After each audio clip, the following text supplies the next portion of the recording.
राति पानी परे पनि बिहान गर्मी चाहिँ बिहान उम्सो गाइस गजब उम्सो छ।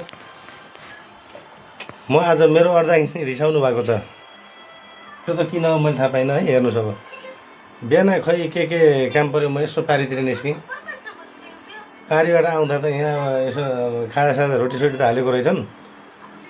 रोटी खाउँ भन्दा रिसाउने पो त। अनि के भन्थ्यो ए ल मादरी चोद यताउता के भनिदिएको रहेछु। लास्टै रिसाइन गाइज अब कसरी फगाउने। म दोधारमा छु हेर्नुहोस् न।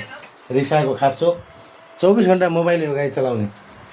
हिन्दी सिरियलहरू हेर्नुहोस् न यस्तो छ रिसमा खाप्चो हेर्नुहोस्। मसँग बात नगर्ने हेर्नुहोस् यी सिरियल हेर्नुहोस्।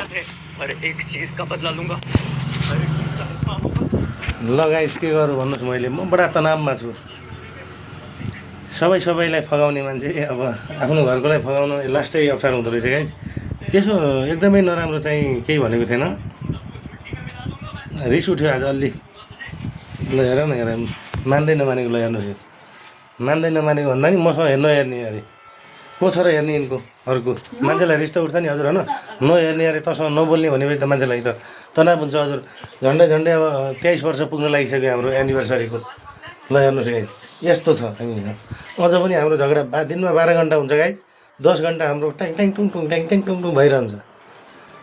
आफै भन्नुहोस् गाइज माथि कमेन्टमा।